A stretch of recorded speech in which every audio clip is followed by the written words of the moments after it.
economies and ecologies in rum and coke. And then we have Jim Mills here, who's known to everyone in the organization. And he's going to be talking about before the ban, cocaine markets in colonial India, 1885 to 1900. And last but not least, over there is Hernan Pruden, who is from Argentina, and he studied long ago with us at Stony Brook University. And he's going to be talking about La Otra Industrialización, about the beginnings of cocaine production, industrialization in Bolivia in the 1950s. So, without further ado, you have everything ready to go, Mariana? Yes, just for the PowerPoint, I don't know if it's work. Do we have? I thought each room had a technician of voluntario. On strike. Oh, already.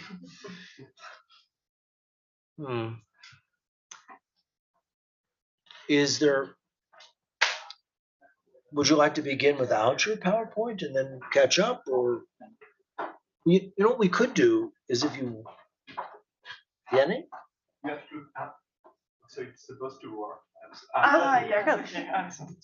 Okay. Basically, you have to do it yourself. Yeah. All right. Okay. So I changed a little bit my title, and. Excuse me, you have to talk up to the microphone. Sorry. Okay. Okay. So. I would like to open some files of the Brazilian Ministry of Foreign Affairs with you to examine a chapter in the history of Brazilian drug diplomacy around the case of cocaine.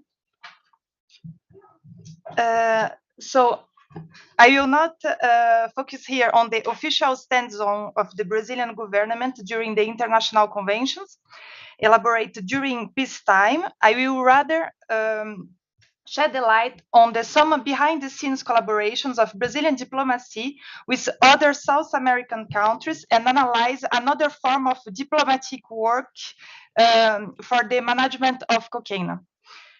I'd like to situate my analysis on a more regional scale and interrogate two different conjunctures, World War II, and the early 60s.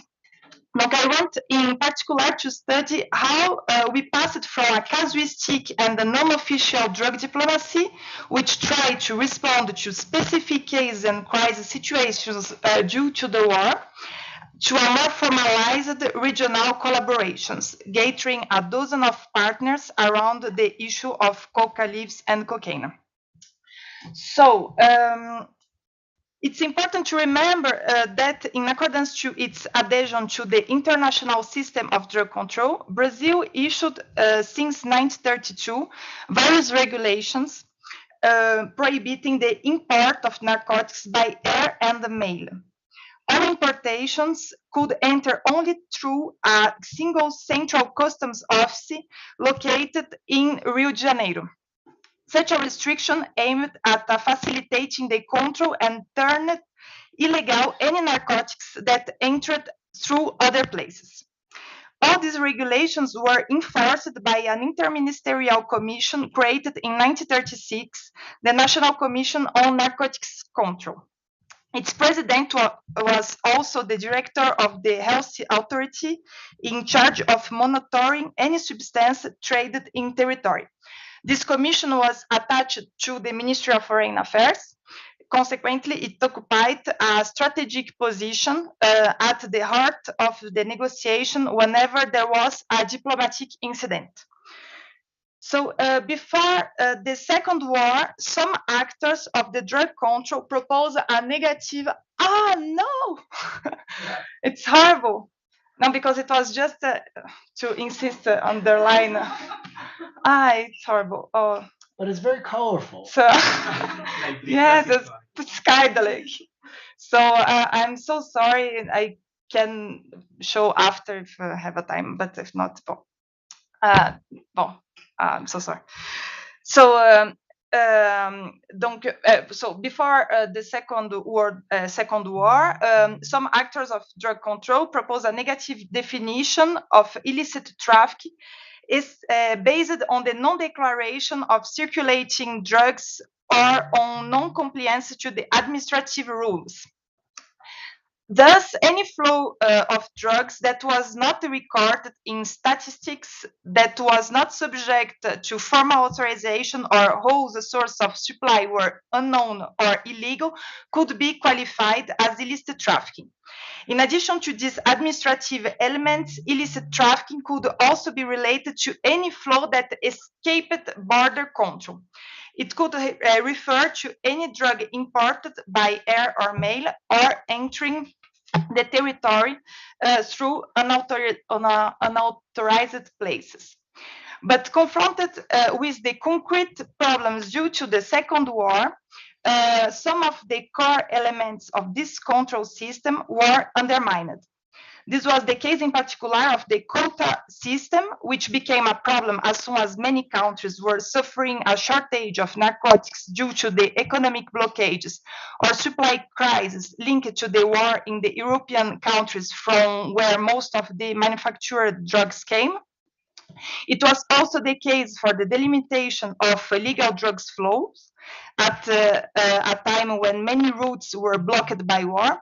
It was sometimes necessary to bypass restrictions. Maintaining the ban on imports by air or mail, for instance, raised important difficulties, and Brazil decided to suspend its prohibition in July of 40s. July of 40. And finally, it was also difficult to maintain a clear distinction between legal and illegal trafficking, while one of these main criteria, which focused on formal authorizations, was undermined because these formalities could not materially be respected. To put it clearly, the war put the whole control system of drugs under uncertainties.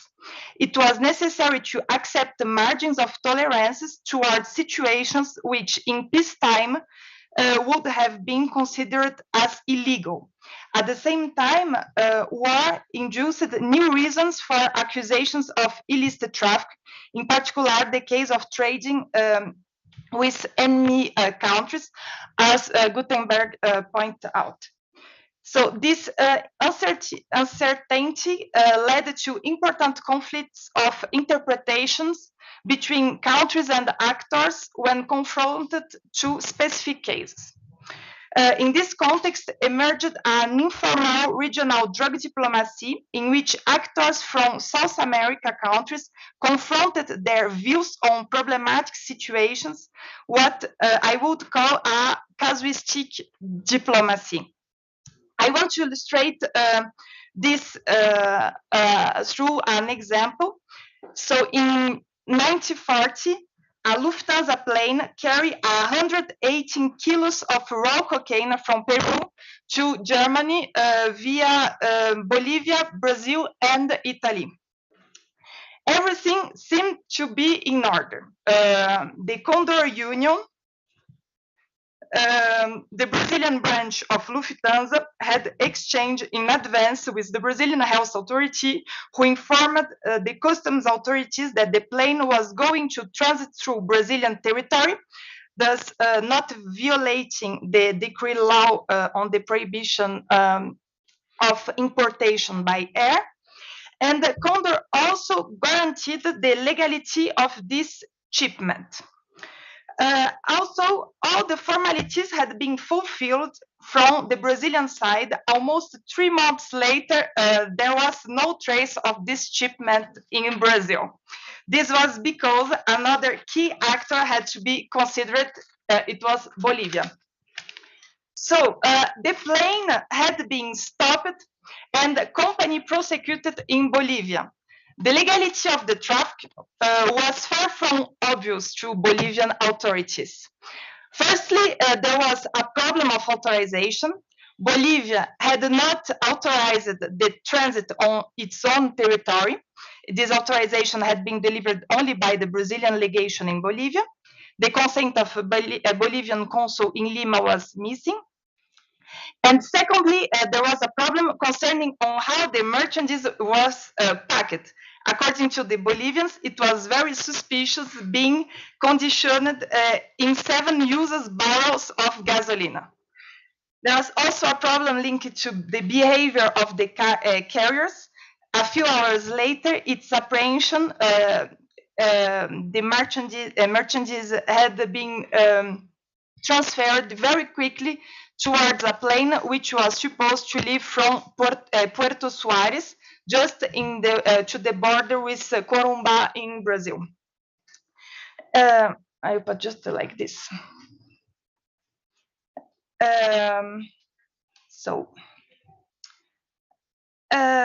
Okay.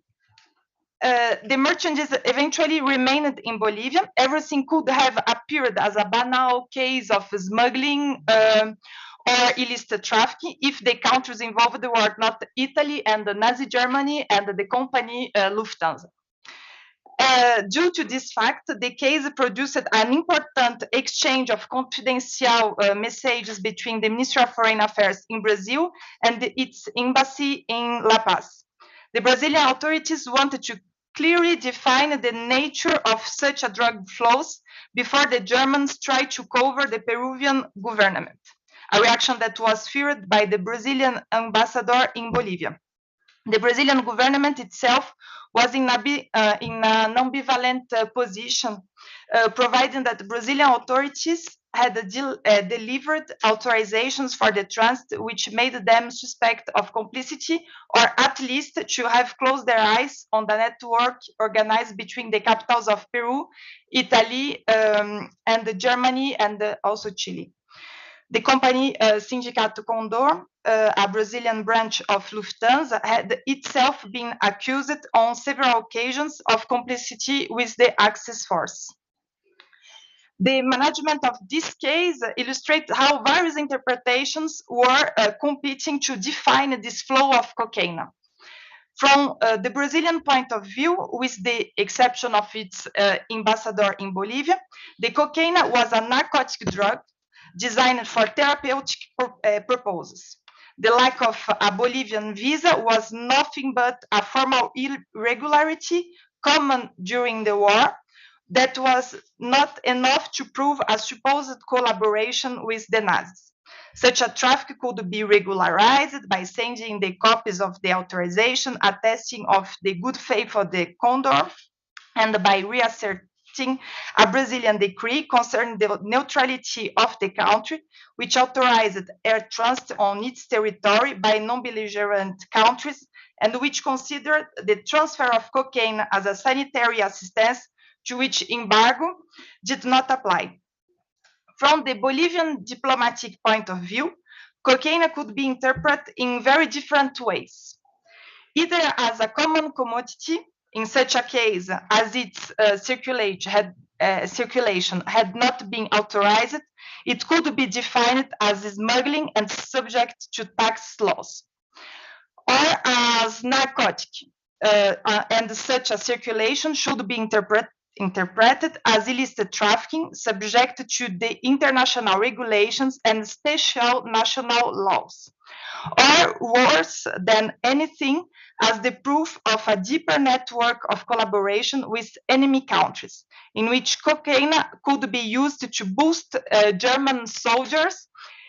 In this case, it would justify other diplomatic repercussions. So the Brazilian ambassador in Bolivia was particularly aware of this last risk.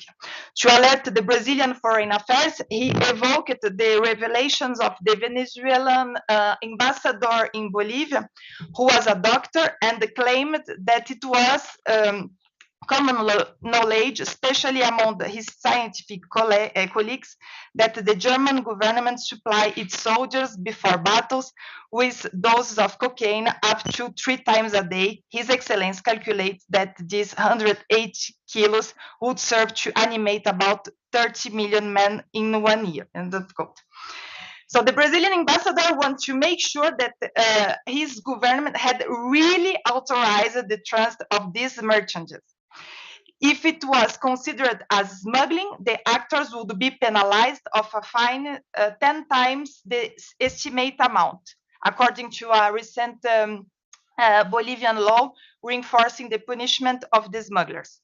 In June 40, the Lufthansa was effectively condemned for smuggling. It seems consequently that the Bolivian side eventually retained the qualification of smuggling, which aligned cocaine to other goods circulation without authorizations. It exonerated the company from the charge of illicit trafficking and collaboration with the forces of the Axis. So through this case, we see the very ambivalent statuses that cocaine had during the war. It could be perceived as a banal merchandise or a medical substance, or on the contrary, as a weapon of war. The status of the substance was not predefined. It depends on the negotiations of the various actors implied in the process of its qualification. When a problem appears, it reveals the heterogeneity of the actors who are managing the status of cocaine behind the scenes and play central roles in the daily qualifications of drug flows. So, customs agents, Brazilian Ministry of Tax, central roles, a Brazilian ambassador, private companies, and so on. It also shows that if the war involved a certain margins of tolerance for the circulation of drugs, if it even justified the suspension of some decrees issued according to the international requirements during peacetime, it also created other frontiers which were linked to new prohibitions, such as that of dealing with enemy countries. Finally, this case illustrates that the birth of regional drug diplomacy between neighboring South America countries that had to develop informal exchange to control their borders and negotiate the flows of drug circulating from one to another.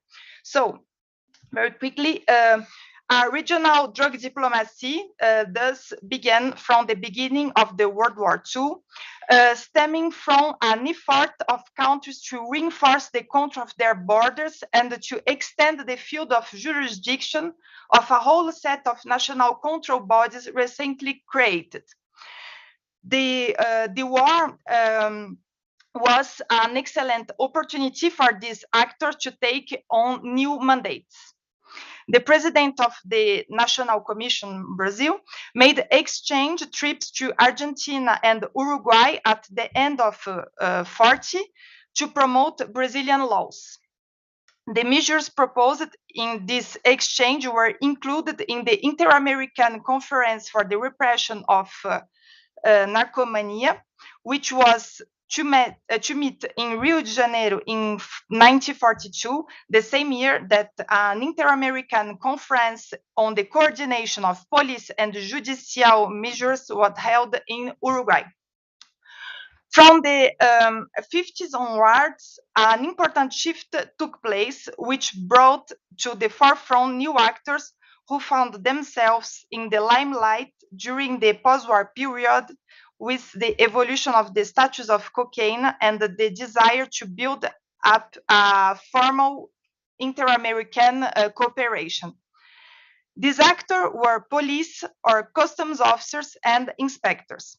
They became central while Brazil engaged in a broader project of economic growth, the creation of new roads and the development of commercial exchange with bordering countries, in particular through the creation of railroads linking Corumbá to Bolivia, the development of communication and transport, facilitating the circulation of people and goods on the ground and by aircraft, and the question of controlling this growing circulation and the internal and external borders of the country became a major stake.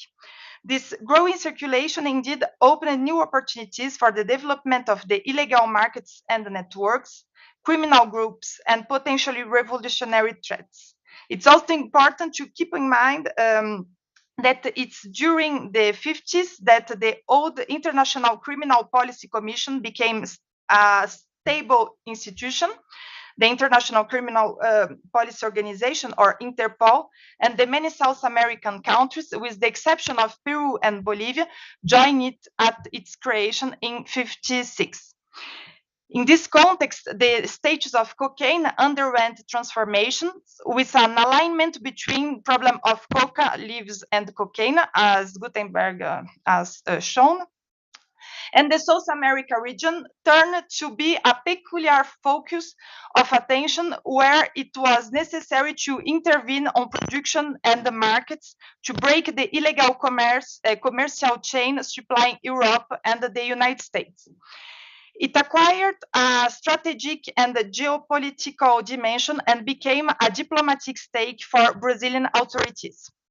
So this national commission invested the cocaine issue as an extension of its earlier fight against cannabis that it had led during the 40s and 50s.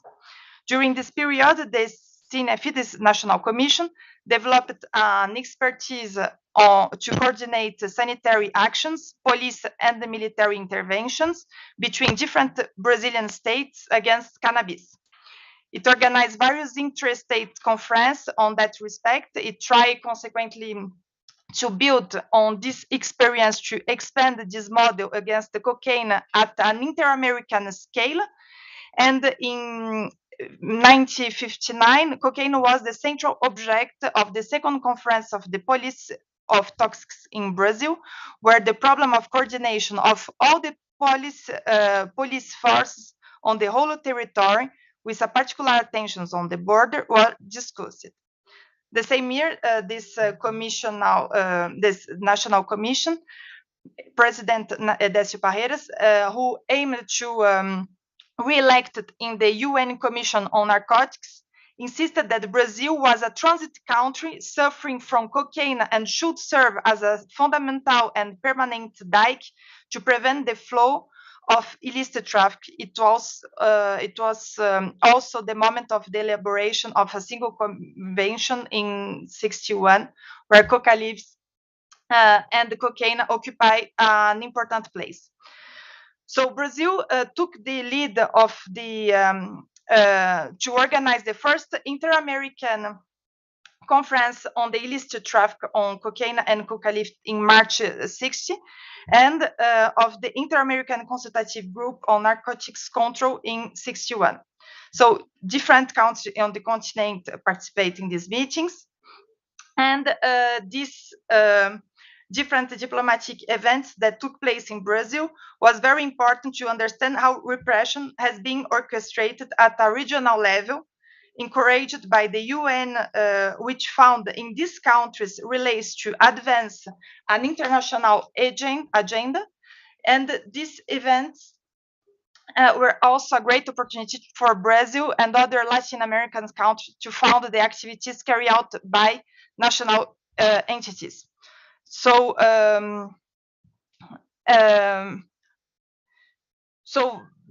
just to conclude, can I have just 2 minutes to conclude? No? Okay. Okay, sorry. No, okay. It's just to it was just to explain these conventions, these meetings in Brazil, and the place for the construction of a new specialized police diplomacy, and the role of the United States and the Brazil to organize a regional diplomacy in this part of the continent as a strategical economic space. So there's some photos about this in Brazil. Okay. So thank you very much, and sorry for the.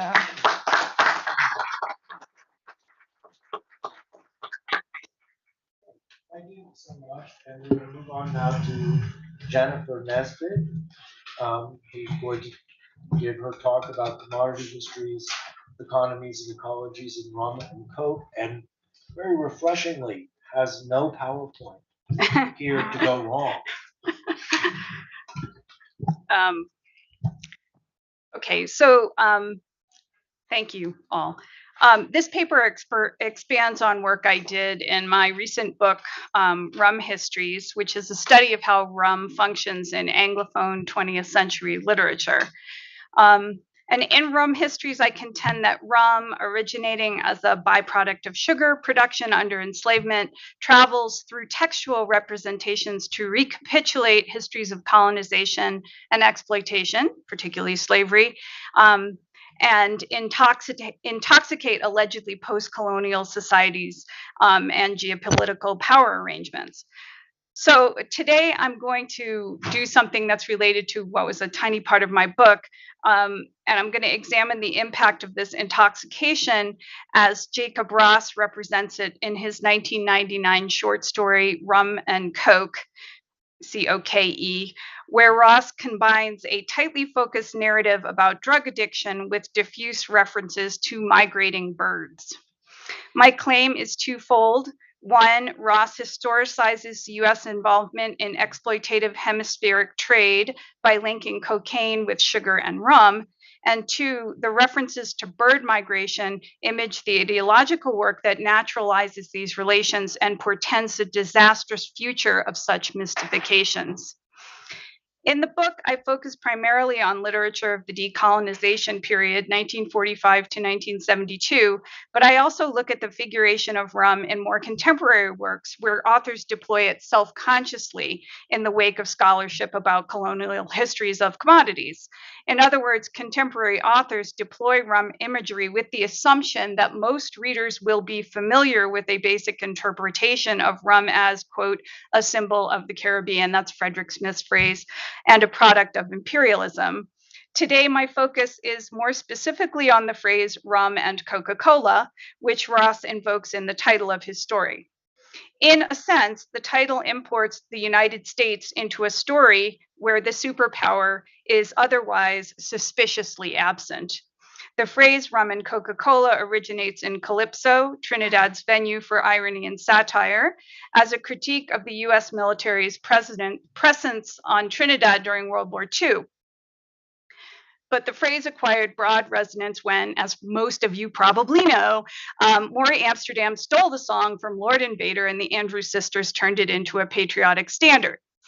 Despite the historical ironies, the phrase passes into common parlance as an image for the equitable and pleasurable cooperation between nations of the Caribbean Basin and the United States.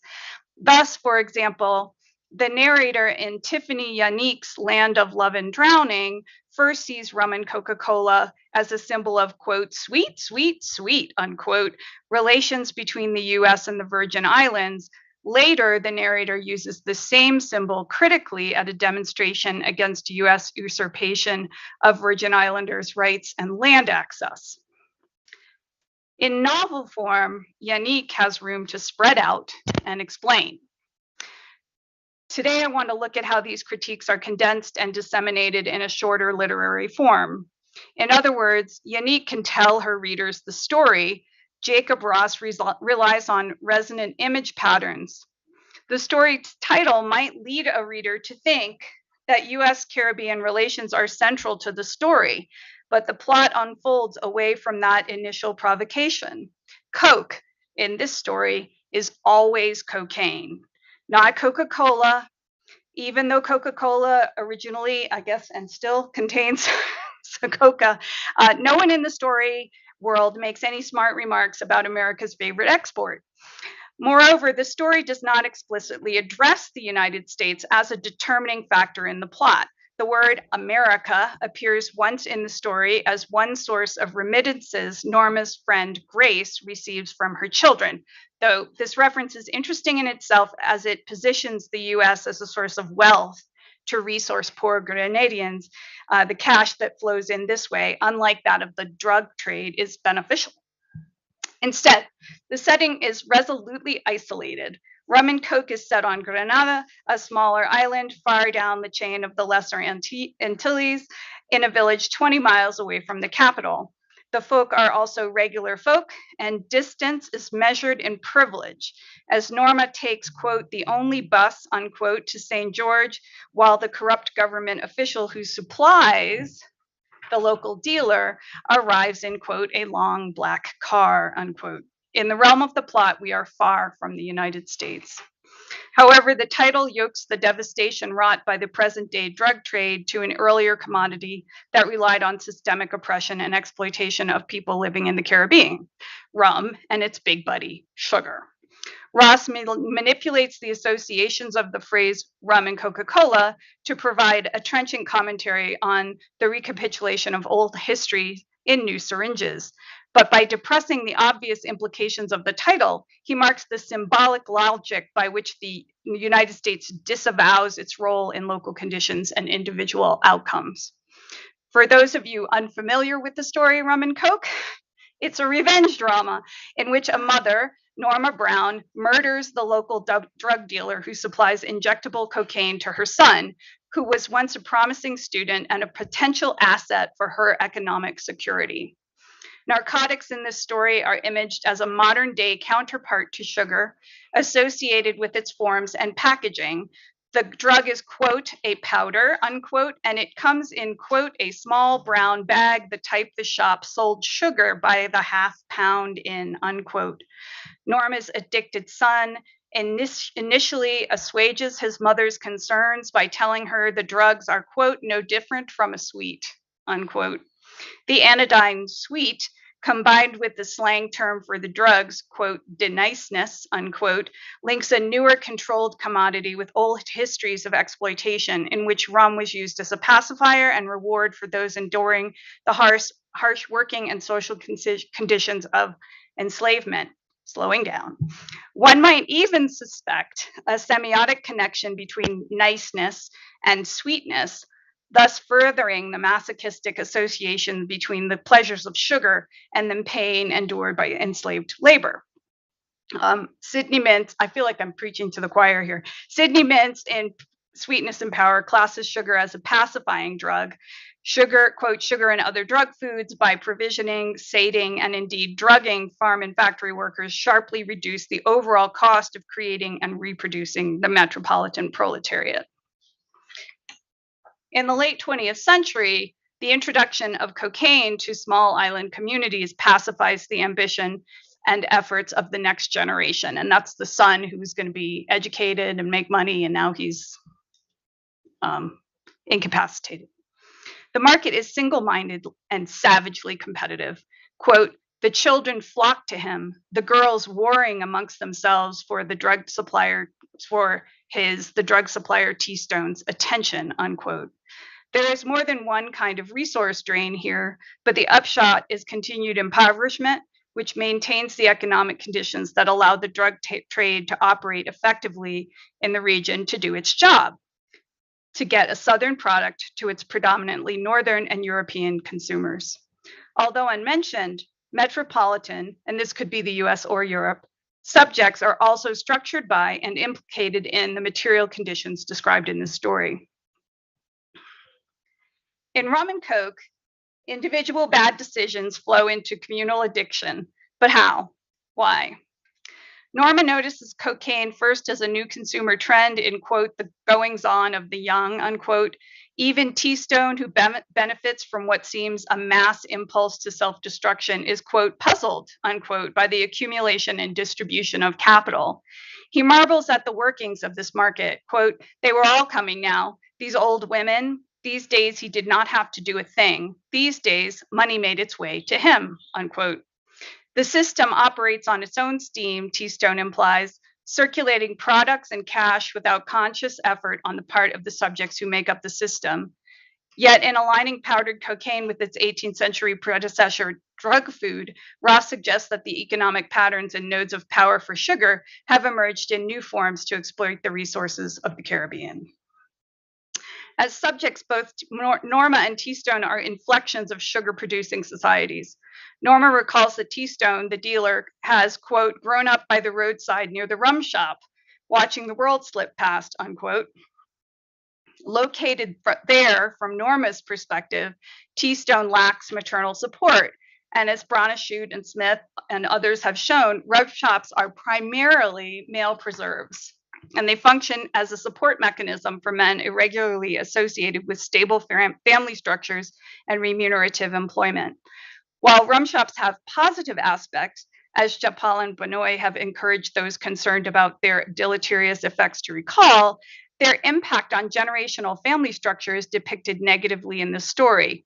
T-Stone's desire to suck the life out of his hometown with, quote, milky stuff, unquote, is his own kind of revenge for a childhood devoid of maternal love and investment.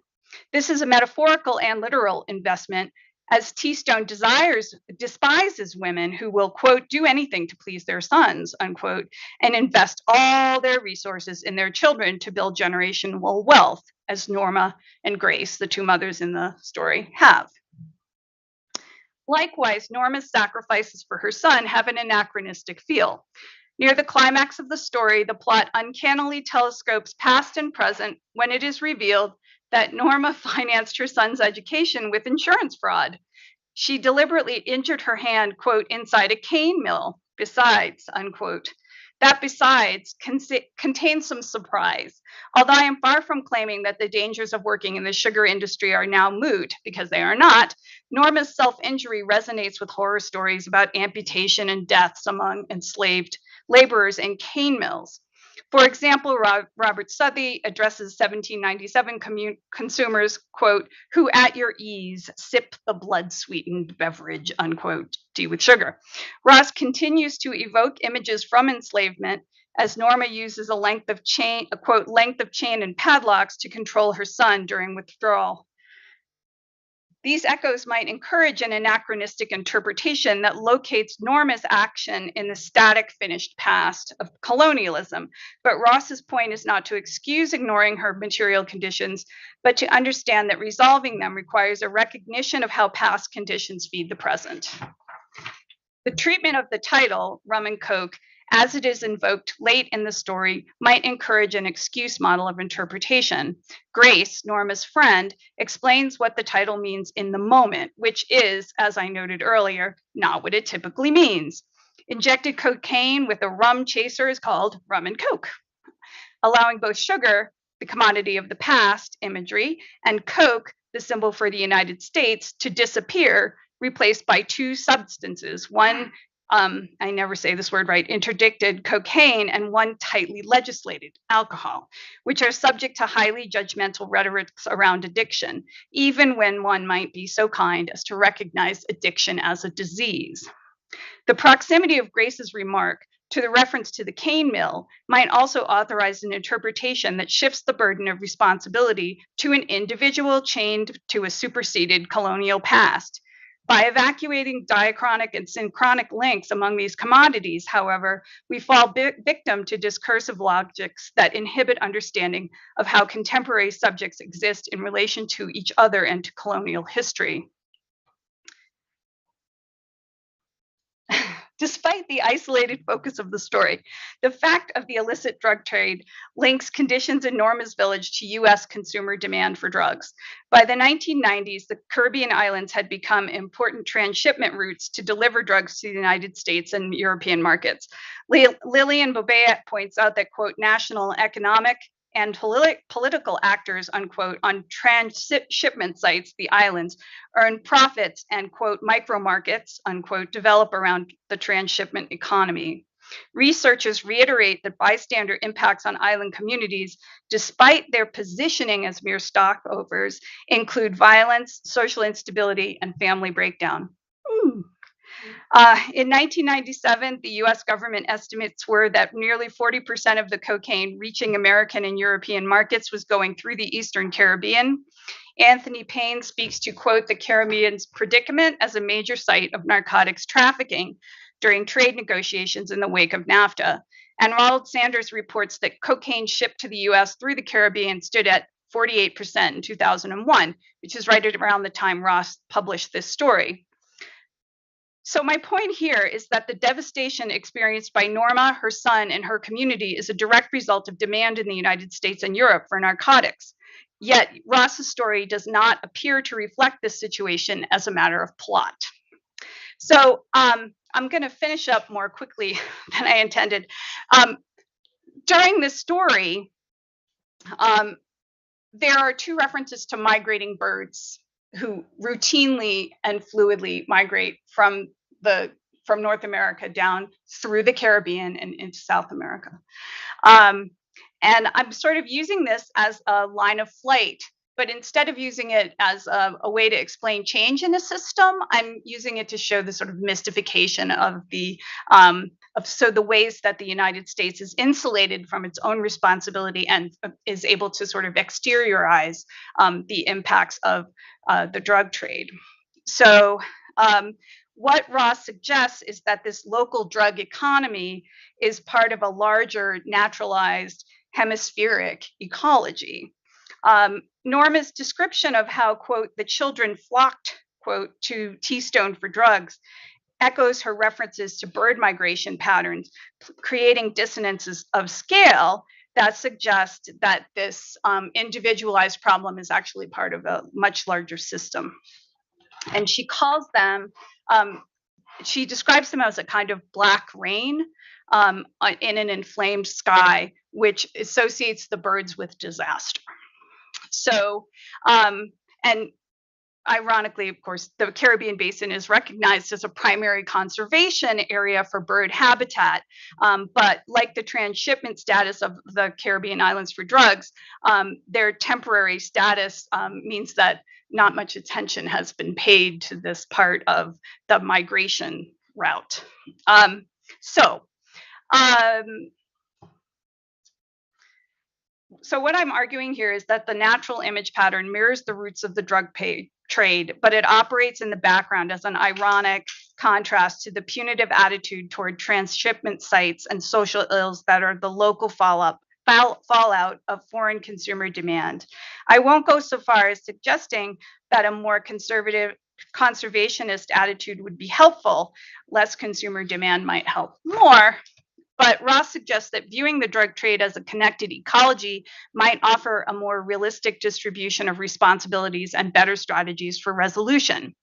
The juxtaposition between this natural imagery, sparingly used, and the historicized imagery for drug food commodities places this small island story in geopolitical and ecological perspective.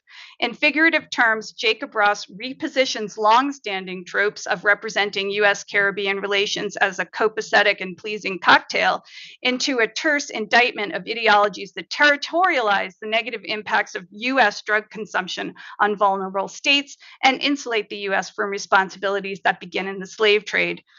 The relationships are inherited, concrete, and routine, yet ideologically positioned to be as ephemeral as birds in flight. Within the deft reference to apocalypse, either climatological or man-made, ignorance of economic interdependence is as potentially devastating as for the hemisphere as ignorance of ecological interdependence. I will stop there. Oh, we're right on time. And I did want to say I have never heard the word interdiction pronounced so beautifully. Oh, I'm conscious of my audience. Okay. All right. Jim Mills, and he's going to be talking about before the ban, cocaine markets in colonial India, 1885 to 1900. There's some musical chairs going around here because of the use of the PowerPoint.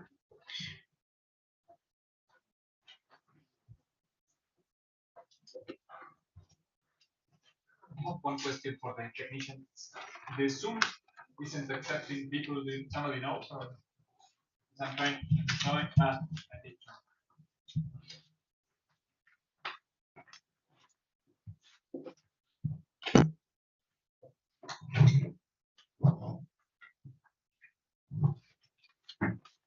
I think if Paul had had any wisdom as a chair, he would have allotted those two papers another 10 minutes and just cut mine out. We could do that. In it? Is that better?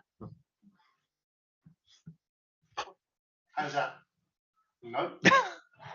Yes, How's that? yeah. That's good. Muy bien. Right. Good afternoon, everybody. Thank you, Paul. It struck me while I was writing this paper that this is at least the third ADHS, which I've turned up and spoken about the Asian Cocaine Crisis Project. And it's entirely possible that it's my fourth, as I may well have been trying to sell the idea all those years ago. So it's a great relief, I suppose, to at least for the sake of variety, to reassure everybody that this could be the last time I turn up at ADHS to talk about the Asian Cocaine Crisis Project, as mercifully it's coming to an end. As many of you will be aware, the project was funded back in 2016 by the Wellcome Trust, whose wisdom and generosity in doing so I gratefully acknowledge. And partly because of COVID and partly because of the volume of material that we found across Asia for the project, it's turned into a sprawling 7-year epic. So clearly it would be ludicrous of me to try to summarize the contents and conclusions of the last 7 years. So today what I hope to do is give you a snapshot of key pieces of evidence from the two periods which I think are crucial in understanding how markets formed in South Asia for cocaine. But rest assured, many other members of the Asian Cocaine Crisis team are also here in Mexico and spread across the timetable for the next 3 days. Eva Wards, Ian Baker, Yun Huang, we're all PhD students on the programme, all happily have now submitted and defended their vivas, and Ved Barua and even Luke Reichert, who both of whom many years ago were members of the project, are here too. So if you're interested in what I talk about in the next 20 minutes, be sure to go and find their papers. Right, to business. What I'm going to do in the next 17 and a half minutes or so, I guess, is provide little glimpses of the evidence that we've been digging out for these two key periods, the mid to late 1880s and then the period from 1900 to 1906. And I beg the chair's patience for extending the period beyond my title by 6 years. To kick us off, I suppose, the first piece of evidence I want to show you, and you're all very welcome to read along if you want, is from Asia's first recorded cocaine consumer, certainly the earliest cocaine consumer that we've managed to find so far on the project. It was a chap called Ram Sahib. He was a shepherd, and he was given his first dose of cocaine on New Year's Eve, 1884. And I'll quote from the article: a 5% solution of muriate of cocaine was applied freely over the back of the fauces and upper portion of larynx, his throat. And 5 minutes after its application, he was able to drink 12 ounces of milk and 8 ounces of water. He took the milk and the water separately in small draughts at a time. Between each draught, he cleared his throat as he experienced some spasm in swallowing. Discharge of saliva began this afternoon. Now, the bad news is Ram Sahib was in the advanced stages of dying from tetanus. And all that the doctor involved, Dennis Keegan, was doing was trying to alleviate the symptoms of the tetanus to allow the man the ability to drink both milk and water for nutritional purposes. Clearly, the application of the cocaine was a success for this purpose, but unfortunately, the condition took a grip and Ram Sahib died the following day on New Year's Day, 1885. Now, when first I came across, I'm a great critic of people who stick up images and don't explain them. So there you go. That's the Indore Hospital, where our author was the residency surgeon, and he published this account in the Indian Medical Gazette early in 1885. Now, when first I came across the example, there was little that seemed surprising about it. Colonial hospitals and medical institutions have been studied extensively over the last 30 years or so, and their key role in introducing Western medicine to South Asia, well, it's well documented. The most noteworthy aspect of the evidence is its date. as Carl Koller had only published his papers on cocaine in October 1884, it is important to note that these early experiments with cocaine in India were contemporaneous with those elsewhere in the world. Imperial scientific and medical networks and connections had rapidly spread news of the new substance to the colonies, where doctors had been quick to seek it out, and as we see with Dennis Keegan, quick to deploy it in practice. Now, this raises the question of where they sought it out. In other words, how did Dennis Keegan and his colleagues source cocaine at this early stage in its in the kind of global boom of the mid-80s in cocaine? Sergeant Major Ross had reported that I obtained some muriate of cocaine from Messrs. Treacher in Bombay a few days ago, and he added that the drug is now available in Calcutta and Bombay, its price being 2 rupees per grain. So in other words, he's traced it. He's managed to source his cocaine from a private company, Messrs. Treacher and Co., who were well-established druggists and pharmacists in Bombay. The following month, one of Calcutta's oldest medical suppliers announced in its advertisement in the Indian Medical Gazette that it had already sourced cocaine and it was now available in their shops. That's what's up on the screen in front of you. Smith, Stanistreet and Co. Had established themselves in early in the 1820s in Calcutta, supplying Western medicines to the South Asian market. And here we have them in April 1885, taking a whole-page advert in the Indian Medical Gazette to extol the virtues of the latest products that they'd managed to source in, across the world, and are now supplying to doctors in Calcutta. They had stores in 2 centres in Calcutta and were very much regarded as the one of the leading suppliers of allopathic medical products in South Asia at this time. Here come the stars. Oh no, that's gone backwards. How about that? There's my star. So if you're searching for it on the page, that's where they positioned their cocaine products. I've blown it up a little bit for you there. So you can see that it says cocaine. So what they're offering is cocaine hydrochloride, cocaine citrate, and salicylate.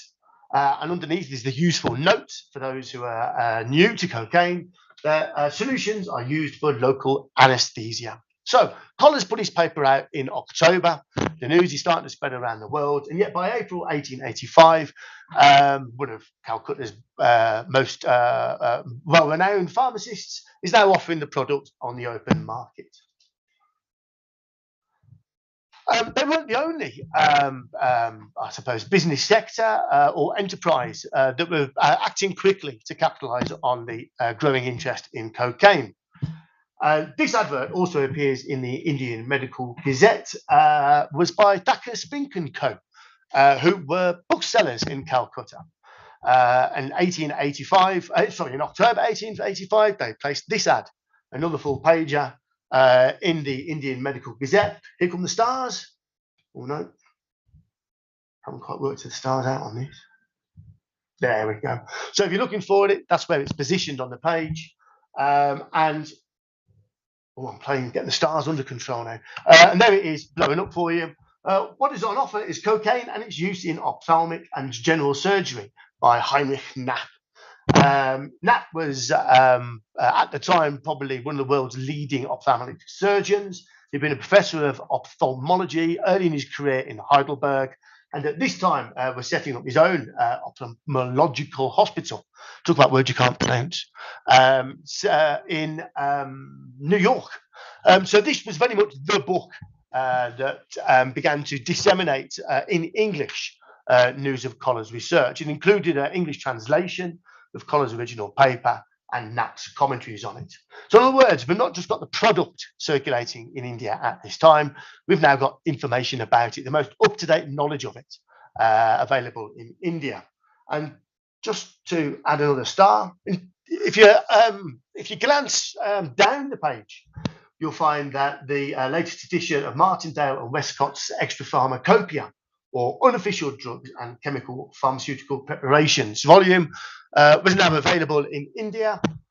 Again, if you strain your eyes, you will see that it comes with and had been rushed to a third edition because of this, a supplement on cocaine and its salts. Now, we certainly don't have time to go into the wonder that is Martindale and Westcott's extra pharmacopoeia, but essentially it was an unofficial British pharmacopoeia dealing with all the drugs and substances of the period that the British pharmacopoeia had yet to recognise or didn't recognise. So here we've got knowledge about this new product circulating at exactly the same time as it's circulating around the rest of the world. Why is this important? Why is this interesting? Well, essentially, these brief glimpses of the evidence are important as they highlight the significance of commercial networks in establishing cocaine as a medical substance in colonial India. The scientific networks of imperial medicine may have spread the news of cocaine, but it was the druggists and chemists, and indeed the booksellers and other merchants of the empire that got the substance and the latest information about it into the hands of practitioners in the field.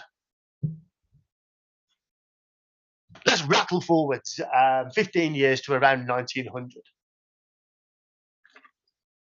And what elsewhere are called the second market for cocaine in South Asia. Now, by this time, the position of the British authorities on cocaine had fundamentally changed. And between 1900 and 1906, increasing alarm at what appeared to be a growing demand for cocaine for non-medical and recreational purposes in India drove the authorities there to impose regulations designed to limit its supply to strictly medical reasons. Now, where was this cocaine coming from? Merck & Co. had been producing cocaine in Germany since the 1880s, and their annual report, or Jahresberichte, for those who like their German, for 1903 included a recap of their Asian strategy since the turn of the century and some reflections on its key successes. In 1900, they sent one of their agents, a Herr Gerner, to scope out the market and make the necessary contacts to establishing a network there. Now, he clearly had been a busy man, as in 1903, the annual report cheerfully reported on this progress in the Bombay presidency. With Professor Gajar, an agreement is signed in which, for the small commission, he will visit laboratories and doctors. Success is guaranteed, as he is considered to be an authority. In the case of customs problems, he has proved valuable. His assessment of our cocaine and some other preparations is widely disseminated in predominantly Indian language copy. In Bombay, we do good business with cocaine and sales have significantly increased. Also, Kirkbride, our agent, has been provided with this product. The recap provides important insights into the methods used by Merck to build markets in South Asia for their products at this time. The Kirkbride of the story was J.A. Kirkbride & Co., a firm that had a store in Bombay as well as one in Madras. It functioned more as a general supplier rather than strictly a druggist, and its advertisements in this period included those for bicycles, binoculars, and petrified lamps. Professor Gajar is not mentioned in official sources and has proven to be a difficult man to trace in the records. However, he was clearly regarded as very important to Merck's operations, as his partnership was celebrated as guaranteeing success. Little wonder, as it was thought that his opinion carried significant weight, that it was widely reported in local language publications, that he was prepared to actively encourage others to use cocaine, and that he could even smooth over difficulties with local excise enforcement. Kirkbride and Gajar were the contacts that the German company needed in order to access Indian markets, and the latter seemed particularly important as he could translate and spread news of cocaine. The annual report for the following year shows that, having achieved sales of cocaine in South Asia, the company was keen to maintain them. This despite the gathering clouds of regulation. The accounts of corporate activities in that period started breezily enough. Turnover increased, foremost because of the major sales of cocaine, wrote the Jahresberichte, with more than 60,000 Reichsmarks made. However, the report also admitted that, unfortunately, the Indian government has also implemented restrictions for the import of cocaine in the last open presidencies of Madras and Rangoon, which will soon be followed by import prohibitions. This did seem particularly unfortunate, given that the turnover, the 60,000 marks, was estimated to be worth around £250,000 today. The report was much more than a lament, however, as it shows exactly what steps the company's representatives on the ground took to maintain revenues. It is still possible to supply in smaller amounts via England, because shipments sent from English customs are less strictly controlled. Delhi, Allahabad, Banaras, and Calcutta.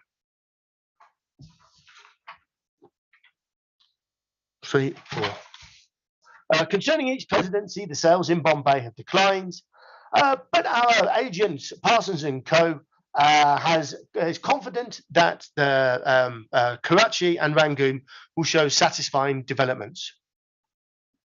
If we fast forward another year, we find that the British officials have begun to notice this trade.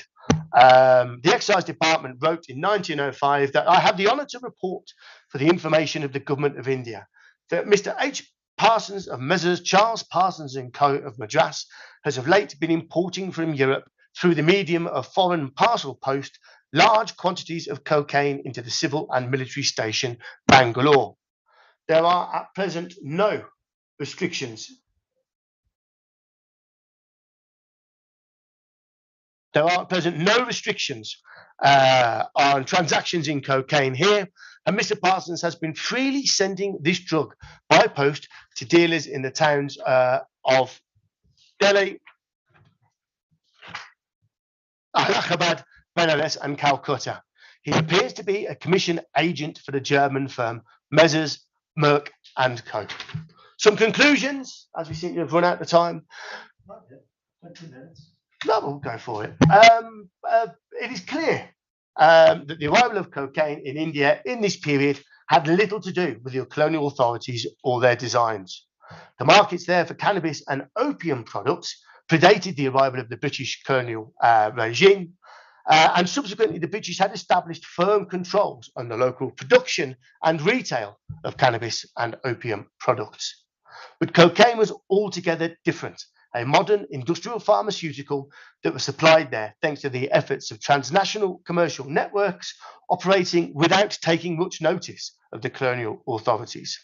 In fact, by the time that Merck was flooding South Asia with the substance, it was largely doing so despite the authorities and indeed often in defiance of them. It was capitalism, not colonialism, that carved out cocaine markets in Asia during the late 19th and early 20th centuries. Thank you.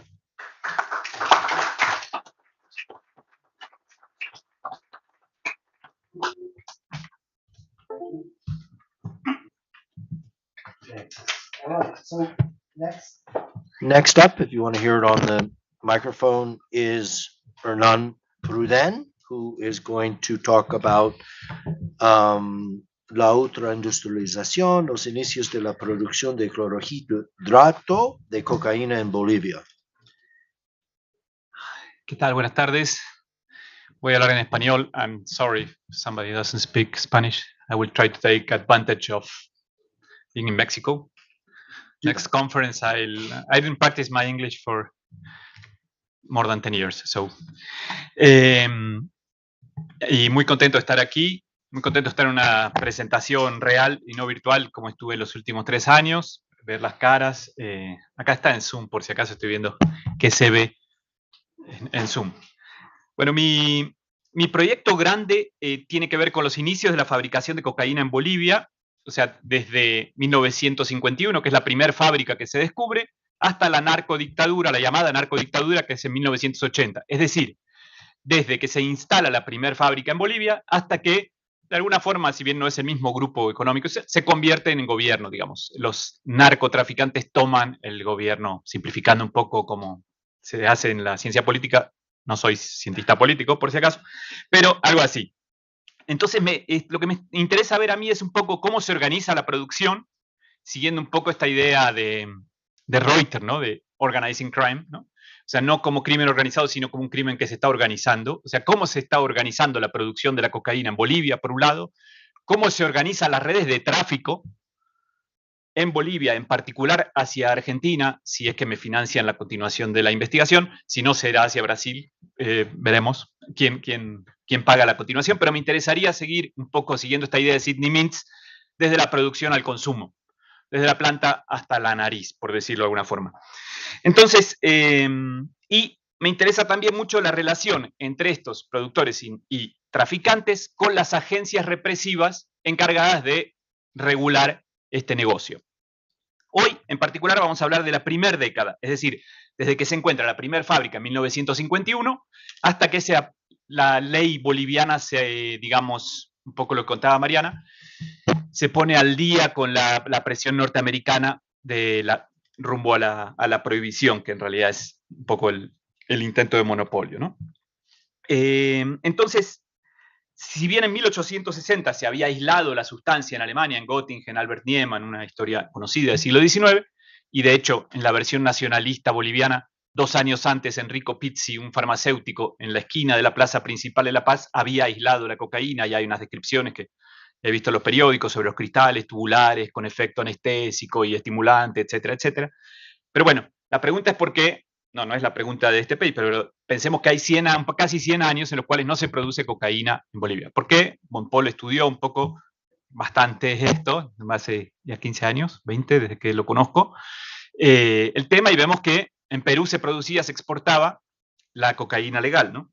Entonces recién, a partir de la Segunda Guerra, con la presión norteamericana, cuando se desarticula la producción en Holanda, en Alemania, en Japón con la coca que se cultivaba en lo que ahora es Taiwán, ¿no? Lo que era Formosa, recién en ese momento, y con la presión norteamericana para que en 1949 se prohíba la cocaína legal en Perú, Paul Gutenberg mostró cómo este clan de Huánuco, o sea, los croatas de Huánuco, Marinovic, bajaron a Bolivia, tenemos algunos rastros ahí de los croatas en La Paz, probablemente portando la receta, ¿no?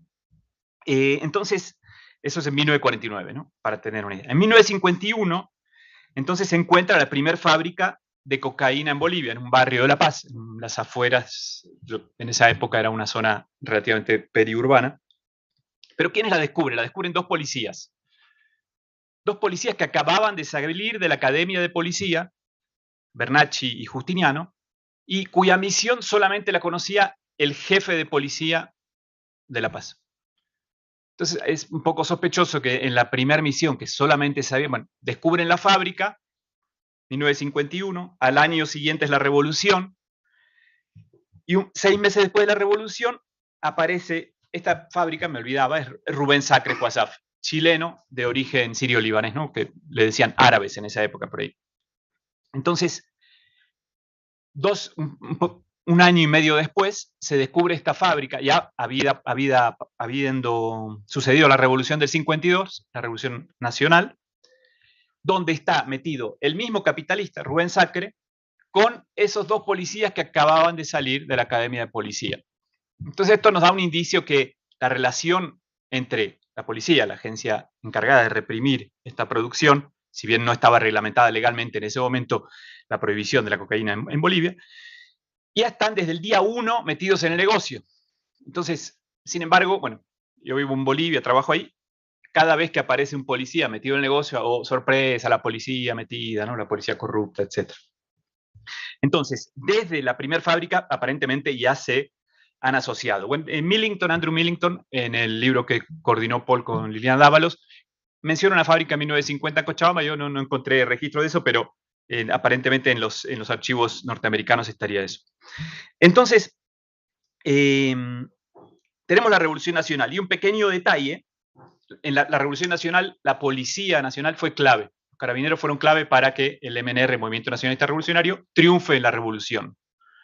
Entonces, eso nomás lo dejo ahí picando, teniendo en cuenta que fueron clave para que asuma el poder el MNR fue la policía.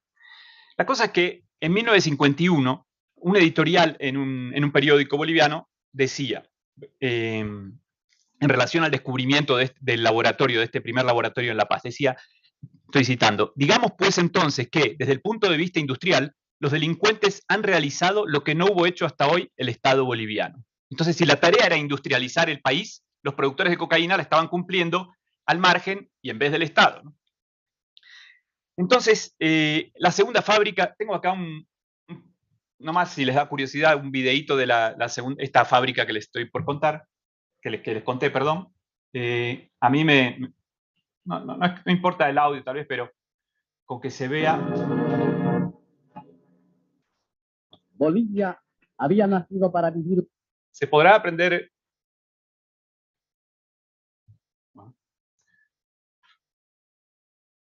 No sabemos cómo funciona.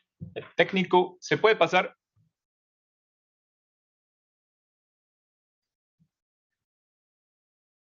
Esto es la fábrica esa que les contaba, que estaban los policías asociados con el primer capitalista. Esto es un noticiero que hacía en esa época oficial, digamos. Una nueva etapa de moral y dignidad. O sea, la voy a poner sin sonido nomás, pero para que tengan una idea del desarrollo técnico de lo que era el discurso que aparece ahí, es cómo puede ser que haya gente involucrada de la policía, pero no es tan importante. Lo importante es, para mí, entender un poquito a través de estas imágenes lo que era el desarrollo de la técnica, que lo que vamos a ver ahora en la fábrica dura bastante poco. Es tan moderno, por usar una palabra, como lo que se encuentra ahora cuando se encuentra un laboratorio, ¿no? Había materiales, o sea, equipos eléctricos, ya lo vamos a ver.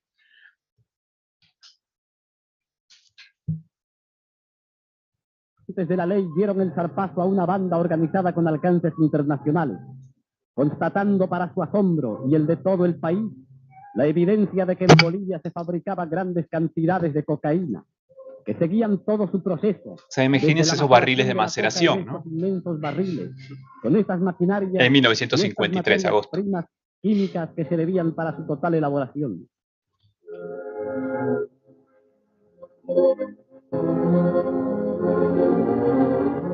Contaban con 4 sitios estratégicos ubicados en los 4 extremos de la ciudad, con más de 20 vehículos a su servicio y con una organización científica de policía. O sea, electricidad, mecánica, etcétera, ¿no? Más que como una muestra. Entonces, la cuestión es que el MNR tenía un programa que tenía que ver con diversificar la economía, con conseguir divisas, con equilibrar la balanza de pagos, con industrializar el país, con extender la agricultura hacia los trópicos.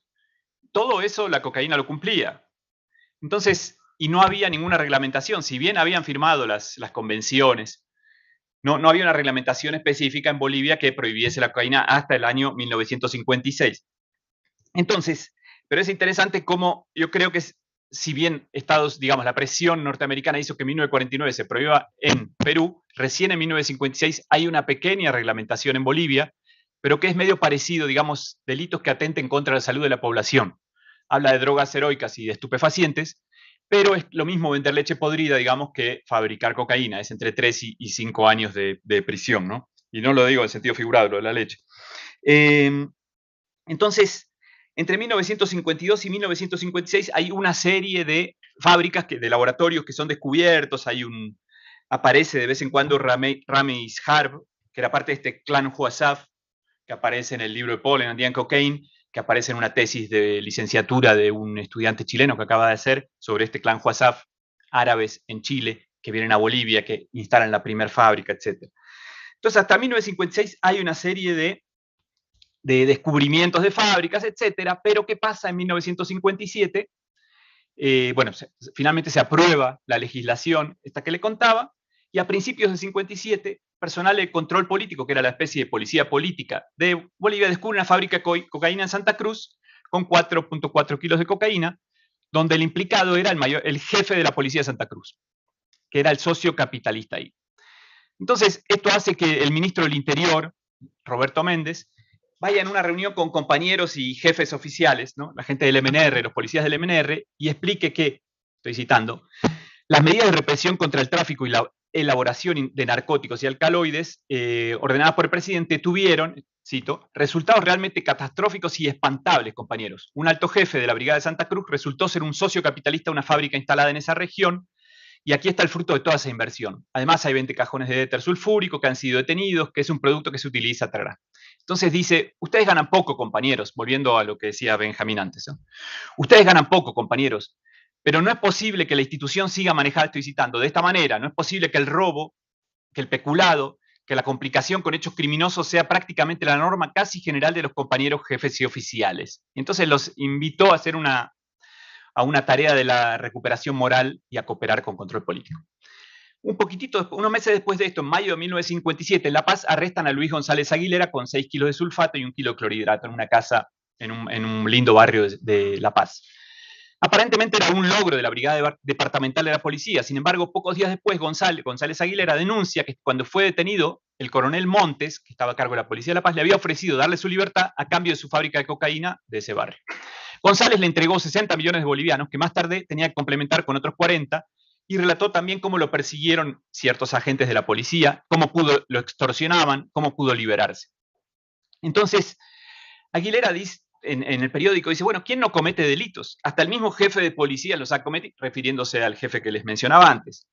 Y aclara, viendo ese otro punto de vista, estarán de acuerdo conmigo que era un beneficio para el país. Producía dólares y naturalmente ellos iban al mercado. Eso sí, nunca he vendido cocaína en el país, no he hecho daño a ningún boliviano. Entonces retomaba este argumento industrializador, que a falta de Estado eran los narcos los que iban a industrializar el país, y adelantaba un argumento que reaparecería en la década de los 80 en boca del llamado rey de la cocaína, Roberto Suárez, que decía que había subido el precio de la pasta base para proteger a los bolivianos. Entonces, evidentemente, González logró zafar de una forma u otra el aparato judicial boliviano, pues al año siguiente fue detenido en La Habana, Cuba, en el Vedado, con media libra de cocaína, y tras varios días de interrogatorio, como cuentas Eduardo Sáenz Robner, confesó tener otros 6 kilos y un laboratorio en su departamento. Confesó también que había producido con italianos y bolivianos en La Paz, y lo interesante es que en las memorias del jefe de policía de Batista, que se llamaba Orlando Piedra, él cuenta, es, digamos, batistiano, ¿no? Dice que no había narcotráfico durante Batista, pero reconoce el caso de Luis González Aguilera. Y él había leído esto en una revista brasilera, yo supongo que es O Cruzeiro, porque he encontrado ese artículo, y decía, leí en una revista publicada en Brasil que el señor González Aguilera, conocido como Lucho, medio raro que el jefe policial le llame Lucho al que acaba de arrestar, decía, esta es una memoria, pero un memoir escrito en principio de los 90, que era el más grande productor de cocaína en el mundo, según la Interpol. Y la revista esta también. Ese notable señor era buscado, perdón, según la revista era el más grande productor del mundo, y la Interpol lo estaba buscando. Él informó a aduanas y puertos, no sé qué, habló con González Aguilera, le mostró el artículo de la revista Crucero, le dije, mire, yo sé que es usted, por favor, ¿qué pasa? Le dice, no, tengo a mi esposa embarazada, va a parir. El jefe de policía cubano le prestó plata para pagar el sanatorio, y Luis González Aguilera supuestamente le dijo, donde habían 14 laboratorios, en Bolivia, dieron nombres, etc. Y a partir de eso, no se sabe cómo, nos falta ahí una parte que no sabemos, pero aparece en Argentina al año siguiente.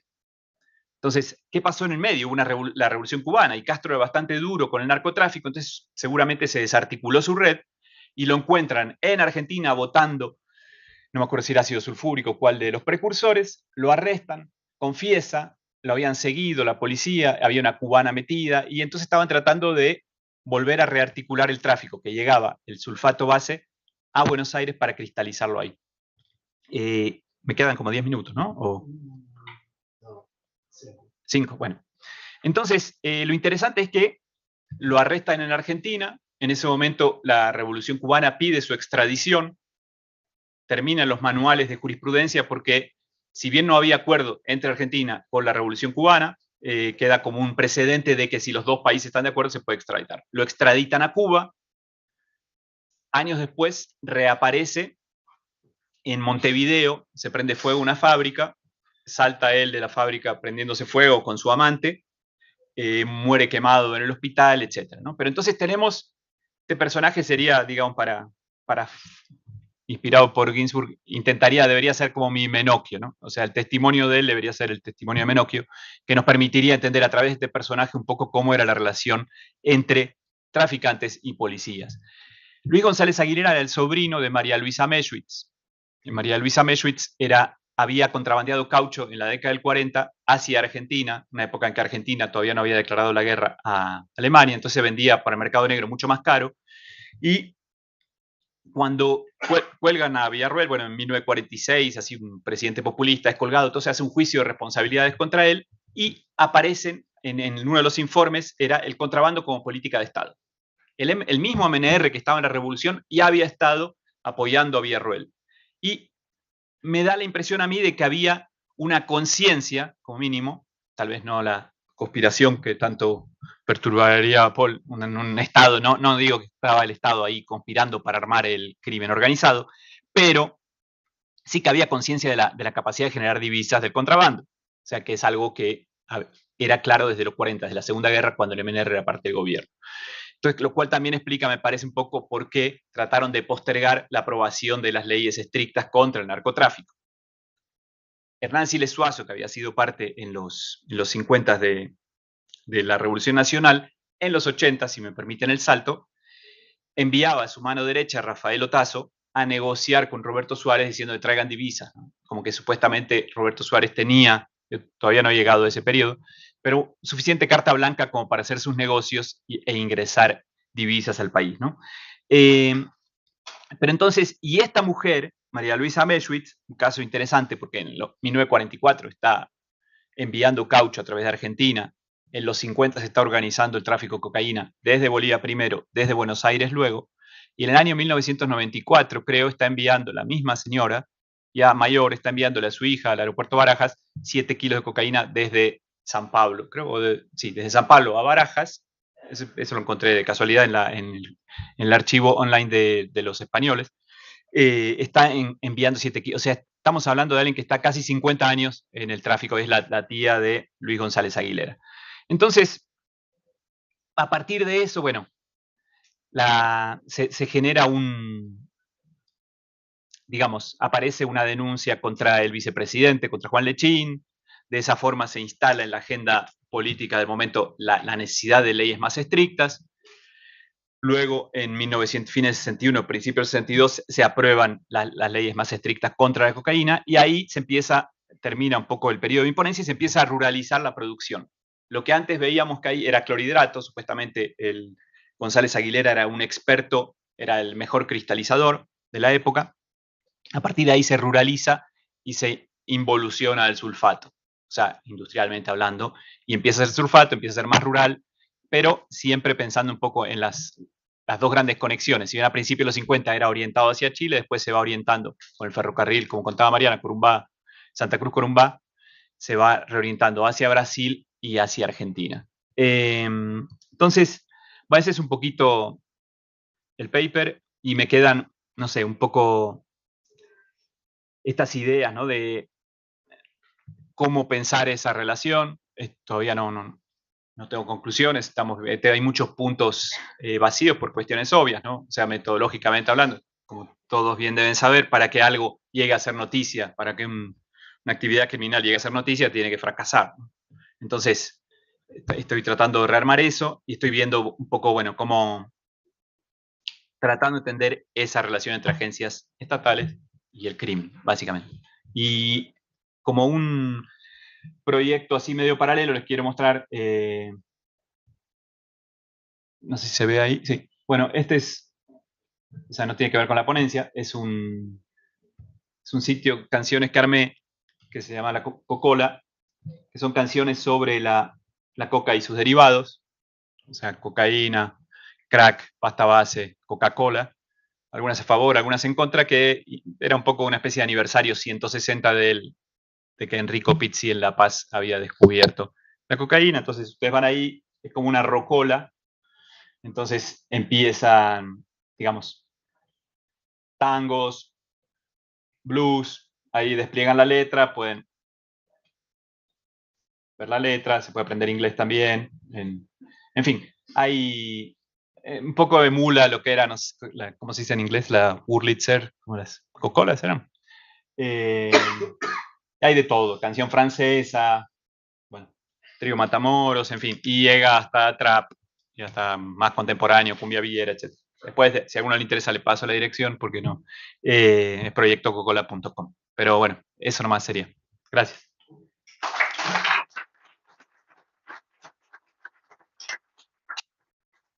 Okay.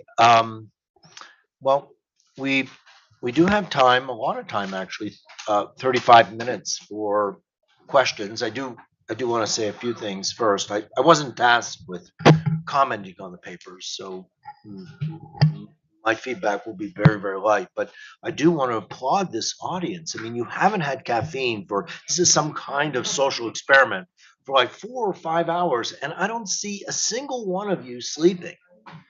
And so the only thing I can attribute to is just all this talk about cocaine.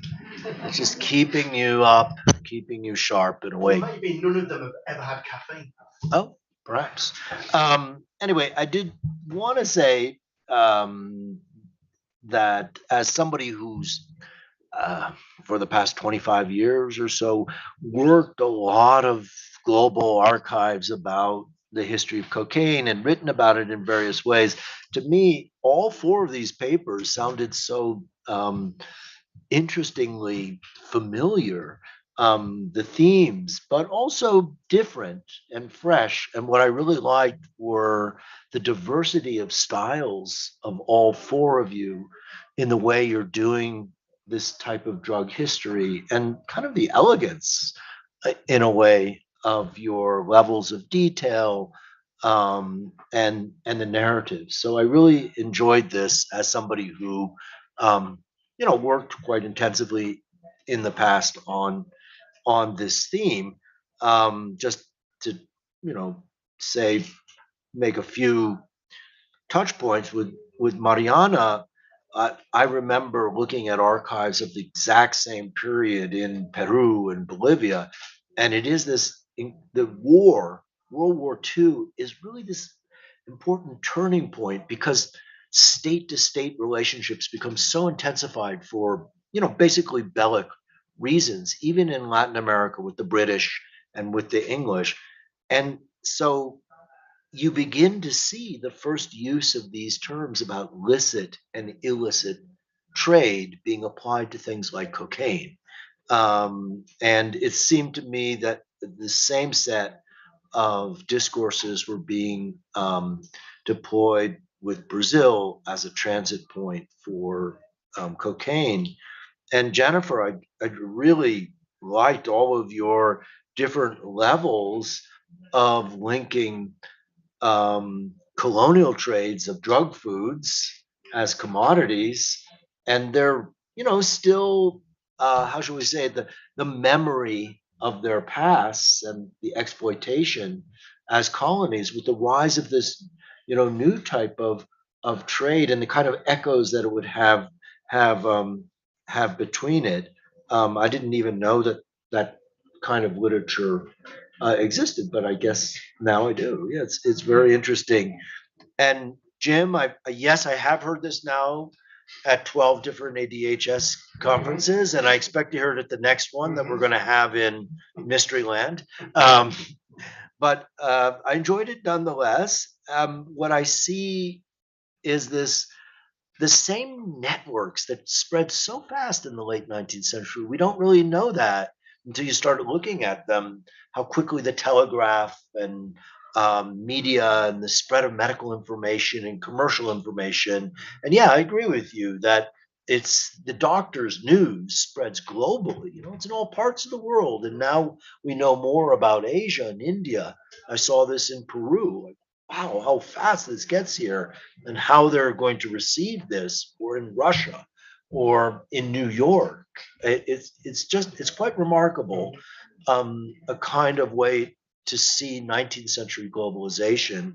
And yeah, I agree with you that the scientific knowledge is one network, but then it really gets pushed along by the commercial, the sellers of it for whatever reason. And are on another network, exactly the same thing, the spread of the networks of illicitness, of smugglers, and how that relates to these still mysterious networks of the first popping up of illicit cocaine factories, of which Bolivia has an important role to play in this intermediate period between, it's kind of the birth of cocaine as a industrial good in Peru, and it's spread across the hemisphere from Bolivia, into Chile and Cuba, and then much later Colombia. But it's really Bolivia where I think I called it in my work the incubation of coca capitalism and cocaine capitalism. So it seems you're on that path of identifying it better. Anyway, I just wanted to say how much I enjoyed hearing all these different styles of doing history and talking about it, and fresh new insights that are going to come out of this work. I'm glad, I don't want to be the only person who ever worked on the history of cocaine. It's lonely. Anyway, why don't we have the next half hour, unless you all eventually do fall asleep. Questions, comments, polemical interventions. Okay. I have a really quick question for Jim that you might be able to answer. Where was India sourcing its cocaine at this time? No, so the that one of the stories I cut out of the paper that Manzoni. You said drug companies, obviously. Yeah, so initially London seems to be receiving its cocaine from Germany, which sourced it in South America. But by the end of the 1890s, the Germans sourced their cocaine increasingly from the Dutch colony in Java. The British actually experiment with producing cocaine, with cultivating coca plants for the production of cocaine in India, but also in the West Indies in the 1880s. And by 1889, the botanical gardens at Kew, the Royal Botanical Gardens in Kew review progress, and they decide that in Sri Lanka, in Ceylon, and also in Darjeeling, up in the northeast of India, the cocaine is commercially viable. The reason they don't proceed to establish plantations is because they can't work out how to access the market, because there's a company in London which essentially have come to dominate the British trading in cocaine, and they write to the authorities and say, look, the South Americans are producing enough cocaine to flood the market 3 times over annually. There's just not a market here. Interestingly, the Botanical Gardens report notes that in Java, the coca plants are really of low quality. But as Toyn Peters and Aho van der Roosje pointed out, the Dutch keep going, and they end up producing just through a breeding program. Within 10 years, they've produced the coca plants with the highest yielding leaves in the world. So essentially, one of the stories I explore is that there's this missed opportunity for cultivating coca plants in India, because the British they had the environment and the resources to start a breeding program. They just couldn't work out the marketing and the commercial networking involved. Yes, Eva. Hola, tengo una pregunta por Ana. Yo lo siento por algunos errores grammáticos que no practico mucho español. Me parece que hoy en día, y por favor, algunos de ver si estoy equivocada. Well, you can speak in English if you want. No, no sé qué practicar. Hoy en día, Evo Morales habla de la coca como algo digno, como una parte integral de la historia del país desde hace 1000 millones de años, que es algo que hay que proteger del imperialismo de los Estados Unidos y las leyes internacionales basadas en esta ideología norteamericana. Habla Morales también de esta producción industrial de clorhidrato de cocaína hace 70, 60 años. ¿Qué significa esta historia para las políticas bolivianas ahora? La pregunta es si él menciona esto, si habla de esto. No, en general en la historiografía boliviana, o sea, excepto Paul, Sáenz, Rovner, que han escrito capítulos sobre Bolivia, no hay muchos. El libro La Veta Blanca de René Mascopé dice 1955 comenzó, en general se asocia con la década del 70 la producción de la cocaína.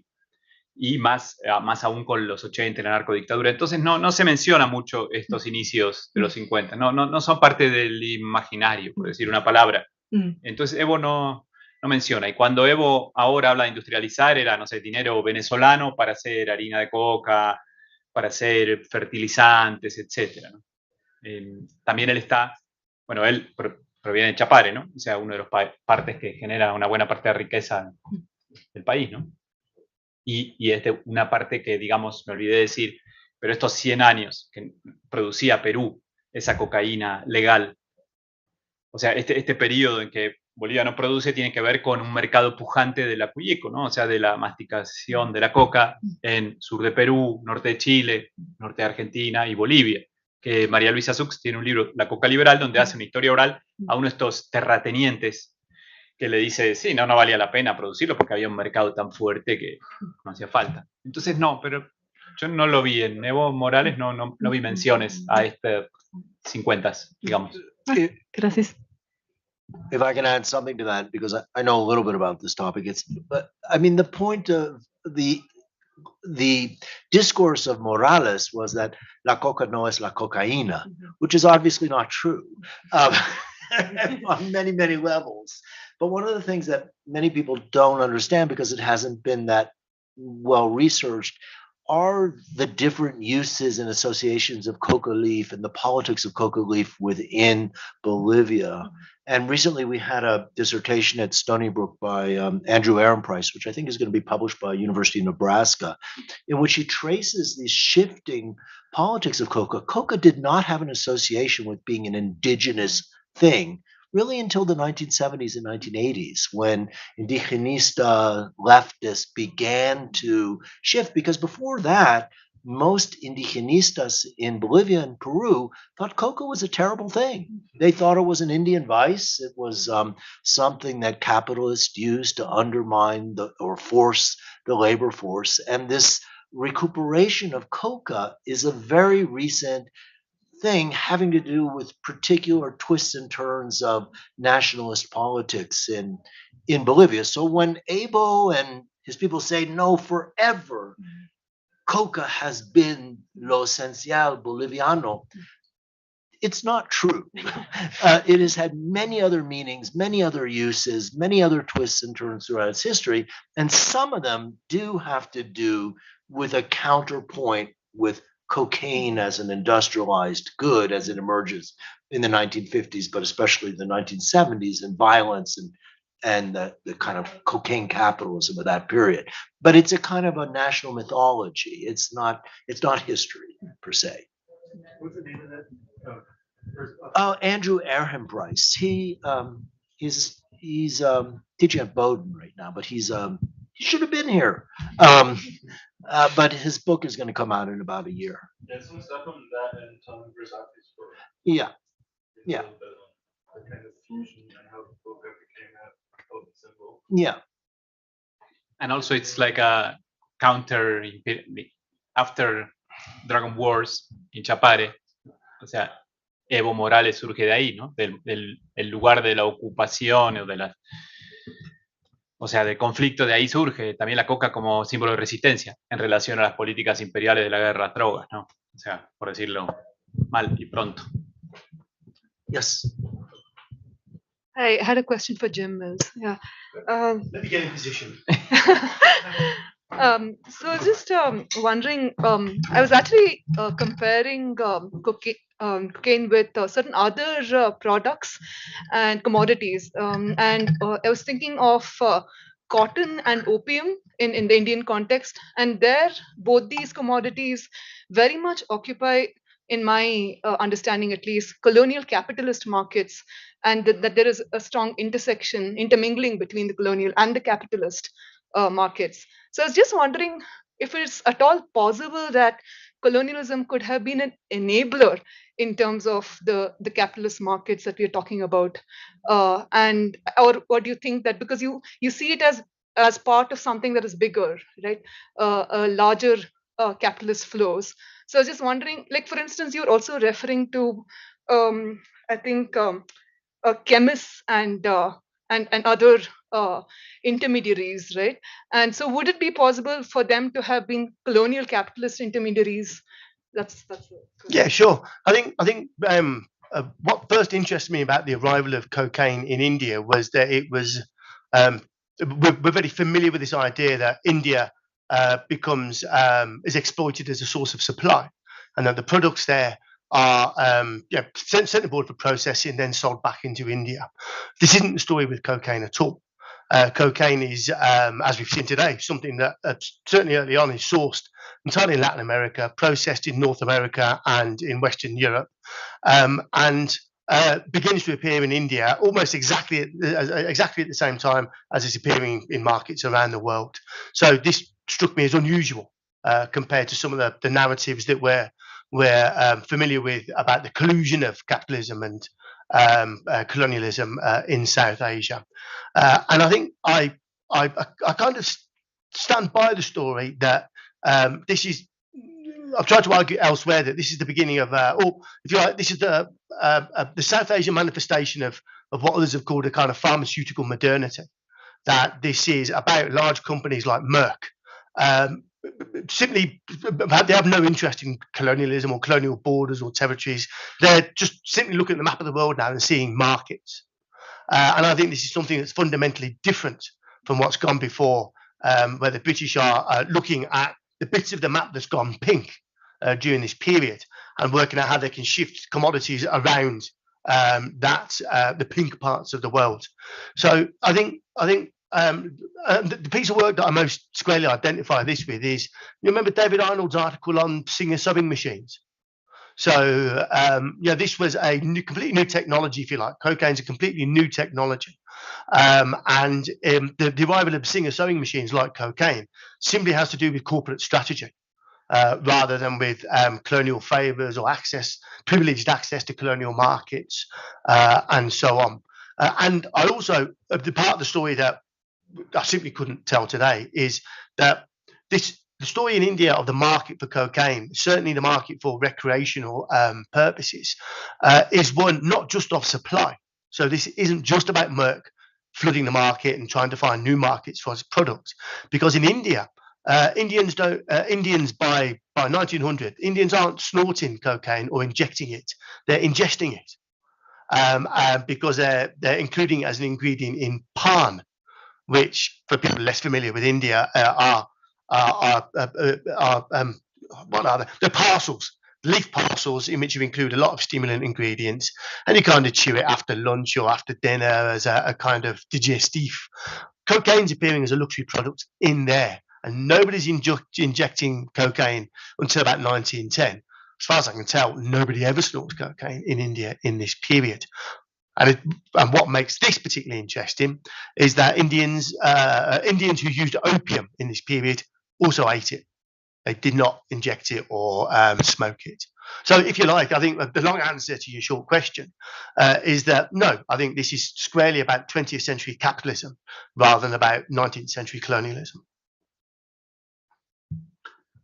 David. I got a question for Mariana. And maybe this would give an opportunity. And maybe this would give an opportunity to say some of the things from the conclusion.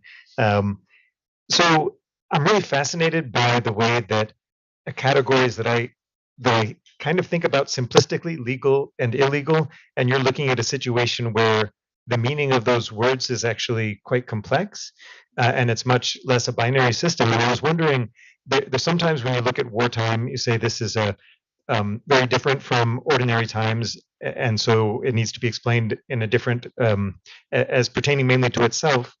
But in other times, wartime takes things that are always happening, but reveals them because of the unique situation. I'm just wondering if you could comment on whether you see this as revealing things that are normally hidden but are always happening, and if you could comment on if there's any, how you think about the impact on legal and illegal as categories that we use in our analysis.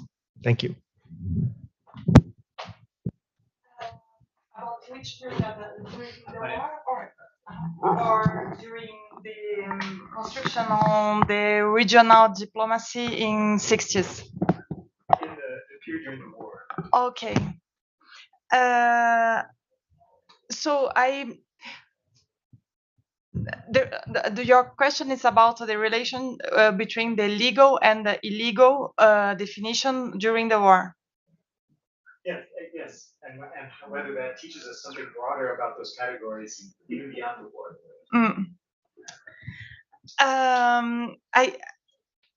I think it's the war.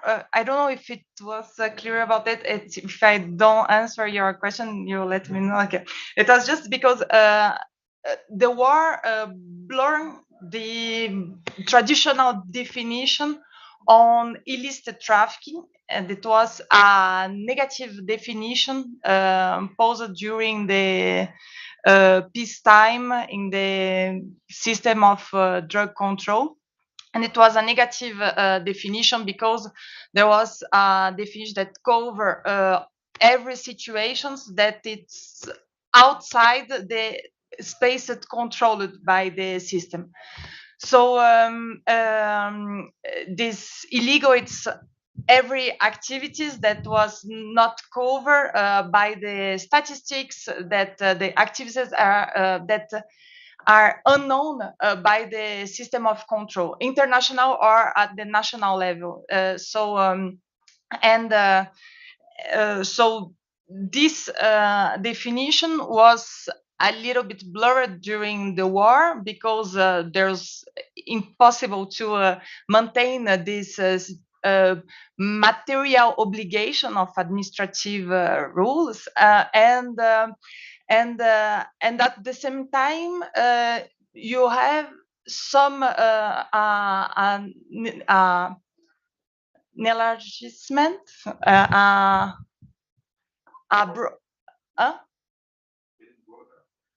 yes, and includes other case of illicit trafficking as commercialized with the enemies, for example. So I think it was interesting just to thinking about these notions because it's not the substance that illegal. It's not a cocaine that it's legal, but it's the situation that it's put and the interpretation, the qualification that will pose on this substance to attribute a specific status. So I don't know if it's answer your question. Perhaps I could just briefly add, David. I think it's all about mobility, isn't it? So as soon as once this commodity moves over a border, suddenly everything changes and it becomes good or bad or legal or illegal or licit or illicit. And so you find this happening in this story that essentially as soon as the Bombay authorities are up front with trying to impose regulations, all that happens is the cocaine starts getting routed a different direction. And in fact, at one point, they realise that it's still coming into Bombay, but because it's in the post, the Bombay authorities can't touch it if its ultimate destination is often literally just over the border. So the story I didn't have time to talk about here was one of where Dr. Roy goes to Bangalore, picks up his something like 7 kilos of cocaine, tucks it in a suitcase and jumps on the train back to Madras. But as soon as he crosses that border, he's arrested because everybody, the police have been following him. They let him go into Bangalore where it's still legal to buy cocaine because they've not yet caught up with the authorities. As soon as he jumps on the train and the train crosses the border, they nab him. So that was the connection I made with Mariana's work, that just it's all about as soon as it arrives in a different jurisdiction or a different authority, suddenly everything can change in terms of whether it's legal, illegal, good, bad, licit, illicit, and so on. There's also the question, I saw this quite dramatically during World War II, which is what this topic is, surveillance. Suddenly states have a great interest in surveillance. We would call it spies. So they're commercial spies, they're military spies. The British in particular have this international network of people that they call the blacklist. And what they're trying to do is create an economic boycott, a wall against the Nazis and the fascists. And cocaine is one of these strategic commodities, opiates are, and other networks, morphine and opiates, that they're trying to surveil more and more and more and more. And that's new because the League of Nations, with its early drug control internationally, had no surveillance capacity whatsoever. They had rules, but they didn't actually have spies out there trying to check and whatnot. I mean, there wasn't as much punitive. But what you see after wars in general, and I think this is about state building processes in general, is that there's a ratcheting up. You rarely go down after the war in the amount of policing or militarization. They tend to ratchet up into a more acceptable permanent state. So after World War II, there's a seamlessness that goes to making cocaine, which had never been really outlawed in an international sense, into an illicit good. It seems a little different though than what I was curious what. Yes, it was different with the Inter-American Conference and this regional diplomacy that was created in the 60s. I think it's different because until the 60s, the majority part, with the exception of this exceptional period as a war, etc. But until 60s, the illicit trafficking it's majority defined as the deviation determined from the licit trafficking, and it was every circulation and every circulation that escaped from the border control, from the system of drug control, etc. After the 60s, when this international structure and the national structure was built, the attention it was turned to the illicit trafficking. So for every sources of supplies of the production, the illicit production, the illicit fabrication, manufacture, or illicit consumers, and the interregional diplomacy. It was interesting to understand how this process was constituted during these 50s and the 60s until arrive to the war on drugs and this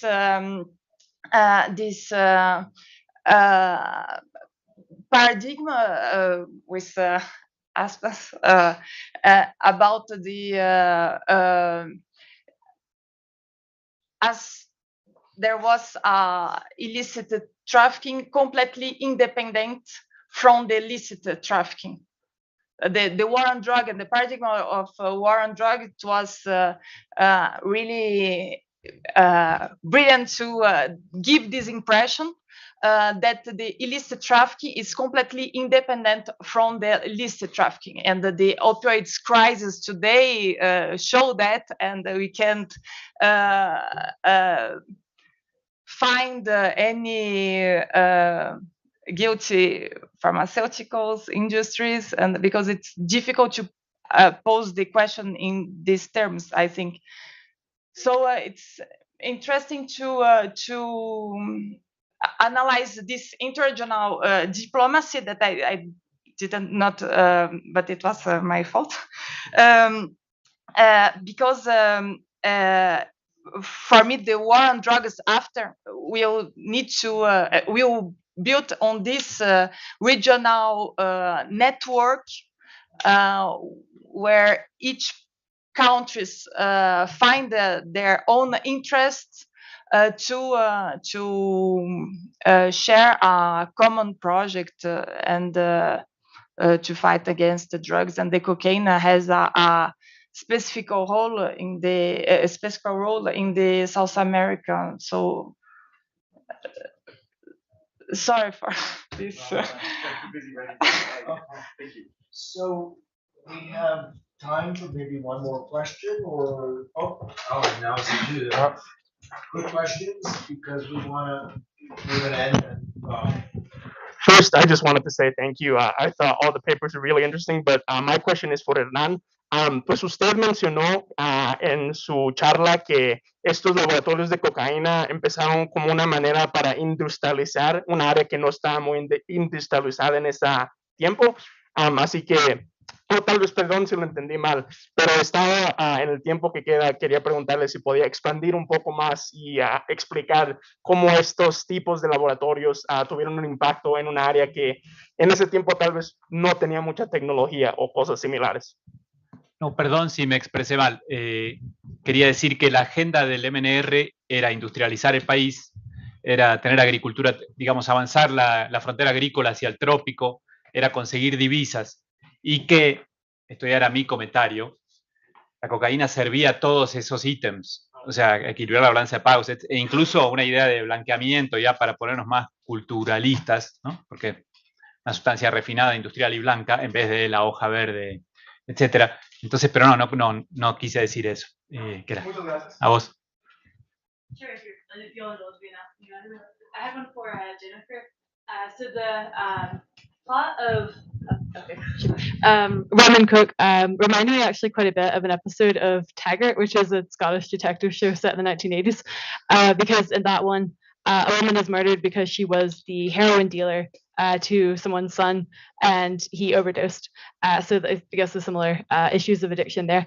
So I wondered to what extent do you see Rum and Coke as indicative of universal themes of loss, of revenge, of drugs, of course, and to what extent is it a product of its environment in the Antilles, in a Caribbean context? Oh, thank you. I don't know that I can answer that directly, in that Ross himself has written detective fiction. So yes, he's very much aware of that. But it's not, but this short story is not a detective story. It's a little revenge drama. However, I'm sure it's quite,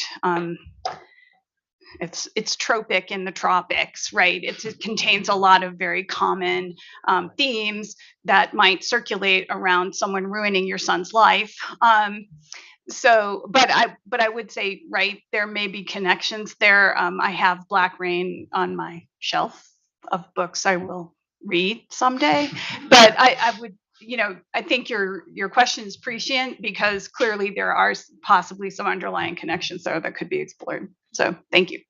In the movies, you see Foxy Brown, like blaxploitation is the sister killing the dealer, no? And also even previously Underworld, Samuel Fuller. In a lot of movies, there is you have a family member that is dead by OD, and you go and kill. But is that more about the family? Yeah. Or drugs? Yeah. Is that a story about families? With the excuse of drugs. Yeah. The loyal family.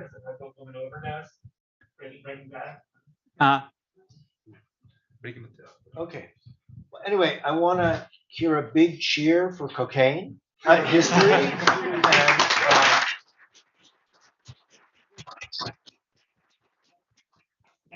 what's ahead? We actually have a half an hour break, which I think is dedicated to. There is coffee, I think, over in the other building, but you're supposed to go to the other building, to the Humanities, because there we're going to be having at 5 the keynote by Via Labate, and after that we get ready for our transport to the pier down in Columbus.